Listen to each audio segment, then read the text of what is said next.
had a long career in change overall. What are your views on traditional change methodologies as opposed to the activation framework? Yeah, I think there are lots of change methods, and you Google that and you probably find a long list. And I've awareness, understanding.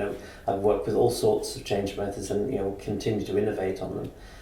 And there's nothing wrong with them. They give you a step-by-step approach to how you might how you should think about change and what sort of things, like an awareness a campaign and other things.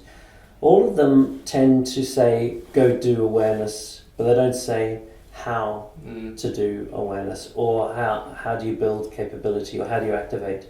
So I see the activation framework as a beautiful adjunct, if you like, to a methodology that says here's the broad steps you need to take an organization through, and at each level we can apply the activation framework to say, okay, how are we going to create awareness? Is there meaning, and how would we create meaning? What sort of levels of guidance and action do we want them to do? Getting to reflect is what embeds that particular part of the learning. So I'm not fussed about what change methods are out there. What I am concerned about, and I've worked with every one of these things like ADCAR and others, it doesn't help you figure out what you're going to do. Yeah. And with Cognition, it's straight to action, and it's straight to how to engage people and how to activate them to do the thing that you want them to do. Yeah, and I was having a recent conversation with two change practitioners on different days where they pointed to a similar idea, the idea that there's nothing wrong per se with the change approaches that they've been taking.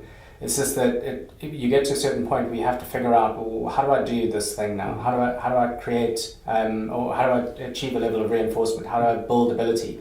And then it's up to them and the different skills and resources they can draw together to make those things happen. Yeah, and the activation framework provides a different kind of approach, an extra tool set that can be applied really quickly by pretty much anyone, right? So I think one of the things I've noticed is that in bringing out people together for workshops, you've got change practitioners who lead transformations, but then you've got team leads and managers who are also leading change in different ways. They don't come from a change background, and they can benefit just as much from having a new tool set to figure out how to drive other people towards an action that they need. Yeah.